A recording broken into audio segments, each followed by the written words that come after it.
Hello everyone, welcome to our channel. आज मैं आपके साथ शेयर कर रही हूँ प्रिंसेस कट ब्लाउज़ की कटिंग की वीडियो। तो देखिए, इस मेजरमेंट के साथ हम ब्लाउज़ की आज कटिंग करेंगे।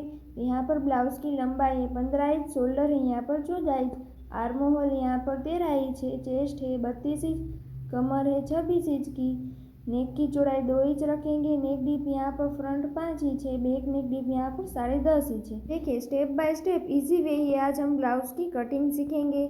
यहाँ पर देखिए, हमारा ब्लाउज़ का मेन फैब्रिक है और यहाँ पर हमने 1 मीटर अस्तर लिया है। पहले हम अस्तर में ही ब्लाउज़ की कटिंग करेंगे। यहाँ पर अस्तर को देखिए, इस तरह से मैंने फोल्ड कर लिया है। सामने की साइड ओपन साइड है और मेरी साइड यहाँ पर फोल्डेड साइड है। तो फोल्डेड साइड से देखिए, पहले हमें बैक पार्ट को निकालना है। तो यहाँ पर हमारे बैक पार्ट की रेडी लेंथ हमें रखनी है 15 इंच। 1 इंच मार्जिन का ऐड करते हुए 16 इंच पर मार्क कर लेंगे। अब यहाँ से शोल्डर के लिए मेजरमेंट करेंगे। तो शोल्डर यहाँ पर हमारे रेडी थे 14 इंच। डीप नेक के अकॉर्डिंग यहाँ पर हम इसमें से 3 इंच को माइनस कर 11 इंच रखेंगे।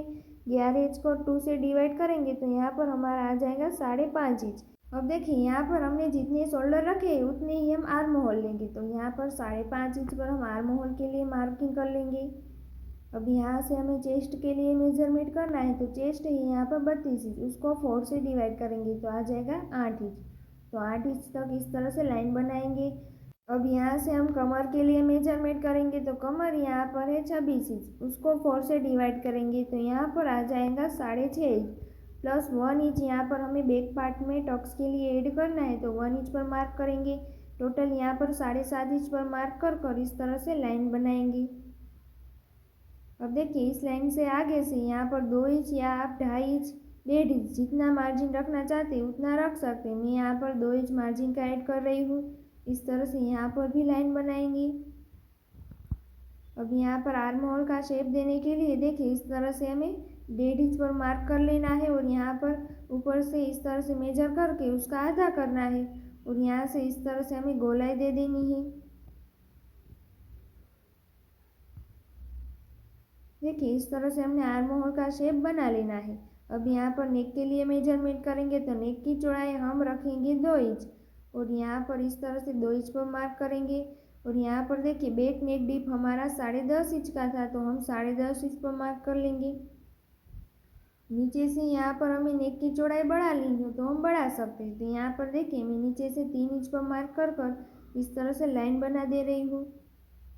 इस तरह से यहाँ पर हम राउंड में शेप बना लेंगे। इस तरह से हम नीचे से थोड़ा बढ़ाते हैं तो हमारा नेक का शेप अच्छा आता है। देखिए, इस तरह से यहाँ से भी मैंने लाइन की थोड़ी बाहर की ओर निकाला है। इस तरह से हम नेक का शेप बनाएंगे। अब यहाँ पर इस तरह से बैक पार्ट की मार्किंग हो जाती है। अब कटिंग कर लेंगे। अब देखिए, यहाँ पर हम टक्स के लिए मार्किंग कर लेंगे। तो यहाँ पर 2 इंच जो मार्जिन है उसको माइनस ही रखेंगे और यहाँ से मेजरमेंट करेंगे, उसका आधा कर बीच में मार्क करेंगे। यहाँ पर हमारी टक्स की लंबाई जितनी रखनी है, तो देखिए यहाँ पर डीप नेक के अकॉर्डिंग हम 4.5 इंच ही टक्स की लंबाई रखेंगे। दोनों साइड आधा आधा इस तरह से मार्क करके टोटल हमें 1 इंच का टक्स लेना है। इस तरह से लाइन बना लेंगे। देखिए, इस तरह से बैक पार्ट कंप्लीट हो गया है। अब यहाँ पर फ्रंट पार्ट की कटिंग करेंगे तो उसके पहले देखिए, यहाँ पर हमें हाफ इंच पर मार्क कर लेना है। इस तरह से हमें हुकाई पट्टी के लिए इस तरह से आधा इंच बढ़ाएंगे।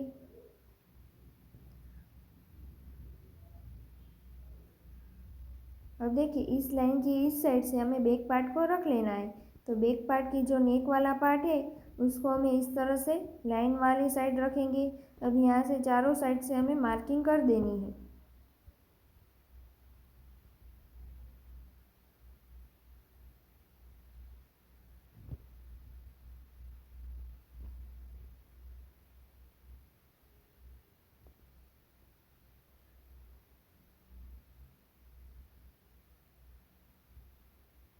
नेक के लिए यहाँ पर इस तरह से मार्क कर लेंगे। अब यहाँ आर्म होल के पास देखिए, इस तरह से दोनों साइड से हमें लाइन बना देनी है। फ्रंट पार्ट में यहाँ पर हमें 1 इंच पर मार्क कर आर्म होल का शेप देना है। यहाँ से हम देखिए, इस तरह से 1 इंच पर ही मार्क करेंगे।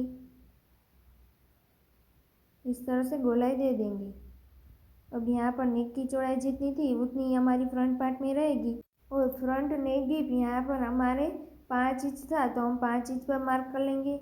इस तरह से यहाँ पर देखिए, बॉक्स बनाकर यहाँ पर हम राउंड में शेप बना लेंगे। आप कोई डिज़ाइनर शेप बनाना चाहते हो तो आप बना सकते हैं। मैं यहाँ पर सिंपल राउंड में ही शेप बना रही। अब यहाँ से प्रिंसेस कट का शेप बनाएंगे। तो बैक पार्ट में देखिए हमारे जो नीचे से 1 इंच टक्स का ऐड किया था वो हमारा है। हमारे ऊपर से ही सिर्फ आधा इंच पर मार्क कर कर यहाँ से इस तरह से लाइन बना लेंगी। अब देखिए यहाँ से हमें 3.5 इंच पर मार्क कर देना है और यहाँ पर ये टक्स की लंबाई हमारी यहाँ पर 4.5 इंच रहेंगी। तो यहाँ पर 4.5 इंच तक इस तरह से लाइन बनाएंगे। नीचे भी देखिए हमारा 1 इंच टक्स का ही ऐड है तो दोनों साइड आधा आधा इस तरह से मार्क कर कर इस तरह से लाइन बनाएंगे। देखिए यहाँ पर हमारी स्मॉल साइज़ है इसलिए हमने 1 इंच ही बढ़ाया है। हेवी साइज़ हो तो यहाँ पर आप 2.5 या 2 इंच भी बढ़ा सकते हैं। तो इस तरह से देखिए यहाँ पर मार्क कर लिया है। अब यहाँ से प्रिंसेस कट का शेप बनाएंगे। तो ऊपर से देखिए हमें 10 इंच पर मार्क कर लेना है। ये हमारा चेस्ट पॉइंट हो जाएगा। अब यहाँ से भी हमारा 3.5 इंच ही रहे उस तरह से यहाँ से हमें शेप देना है। तो देखिए इस तरह से हमें प्रिंसेस कट का शेप बना लेना है। ठीक है, इस तरह से हमारा परफेक्ट तरीके से देखिए शेप बनकर रेडी हो गया है। अब हम कटिंग कर लेंगे।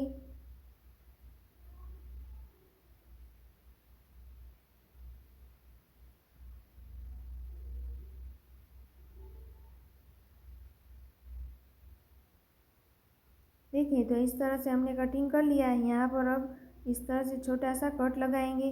बीच में से हमें कट नहीं करना है, इस तरह से हम सिलाई ही लगा लेंगे। बैक पार्ट में भी हमें नेक का कटिंग कर लेना है।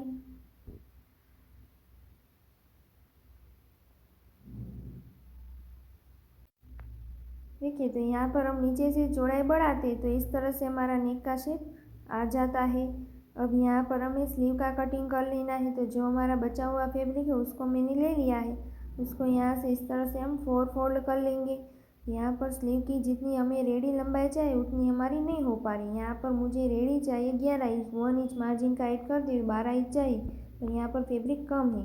अब देखिए यहाँ पर हम नीचे से दूसरे पीस को अटैच कर कर तो हमारी स्लीव की लंबाई हो जाती। पर मैं यहाँ पर पीस को अटैच नहीं करूँगी, जो हमारा मेन फैब्रिक है उसमें से हम करेंगे। यहाँ पर स्लीव की चौड़ाई देखिए इस तरह से हम नाप सकते हैं। अब मेजरमेंट करें तो यहाँ पर हमारी स्लीव की चौड़ाई हमें 8 इंच रखनी है। अब यहाँ से देखिए ऊपर से 3 इंच पर मार्क कर लेंगे और यहाँ से इस तरह से हम लाइन बना लेंगे। अब देखिए यहाँ पर ब्लाउज में हमने 2 इंच मार्जिन रखा तो इस तरह से 2 इंच पर मार्क कर कर यहाँ से हमें स्लीव के लिए इस तरह से हम शेप बनाएंगे। देखिए इस तरह से इसके नीचे आधा इंच डाउन करते हुए फ्रंट पार्ट के लिए भी शेप दे देना है। अब यहाँ पर हमारे स्लीव में रेडी बॉटम है 4.5 इंच, तो हम 4.5 इंच पर मार्क करेंगे। 2 इंच मार्जिन का ऐड करते हुए यहाँ पर 6.5 इंच पर भी मार्क कर लेंगे। यहाँ से भी लाइन बना लेंगे। स्लीव की भी मार्किंग कंप्लीट हो जाती है। अब यहाँ पर हमें स्लीव का भी कटिंग कर देना है। पहले हमें बैक पार्ट के लिए जो शेप दिया उसको ही कट करेंगे। अब देखिए इस तरह से स्लीव को 2 पीस में ओपन करेंगे और यहाँ पर फ्रंट पार्ट के लिए जो शेप दिया है उसको भी कट कर लेंगे। इस तरह से अब कटिंग हो गया है। अब हम मेन फैब्रिक में कटिंग कर लेंगे। तो मेन फैब्रिक को भी देखिए इस तरह से हमें डबल फोल्ड कर लेना है। यहाँ पर हमारी जुड़ी हुई साइड है, हमने हमारी साइड रखी है। तो बैक पार्ट में भी देखिए जो हमारी फोल्डेड साइड है वो हमें इस तरह से रखनी है। अब यहाँ पर फ्रंट पार्ट को रख लेंगे। स्लीव में देखिए यहाँ पर हमारी 1 इंच हमने जो लंबाई कम रखी थी वो हम यहाँ से नीचे से 2 इंच बढ़ाएंगे तो हमारी जितनी रेडी लेंथ चाहे उतनी हमारी हो जाएगी। साइड से देखिए यहाँ पर हमें 2 पीस को अटैच करना पड़ेगा। दोनों साइड से जो बचा हुआ फैब्रिक हमारा रहेगा उसमें से हम कर लेंगे। अब यहाँ से हमें कटिंग कर देना है। तो देखिए बैक पार्ट में हम नेक का कटिंग अभी नहीं करेंगे, स्टिचिंग करते समय करेंगे। नेक्स्ट वीडियो में मैं इस ब्लाउज़ का स्टिचिंग कैसे करते हैं उसकी वीडियो भी अपलोड कर दूंगी।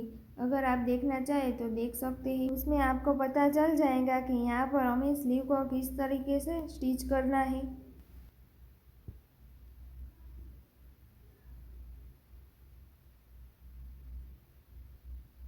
तो देखिए इस तरह से हमारा 3 पीस प्रिंसेस कट ब्लाउज़ का कटिंग कंप्लीट हो गया। अगर आपको मेरी वीडियो यूज़फुल लगी हो तो लाइक, शेयर एंड सब्सक्राइब जरूर करना। Thank you for watching.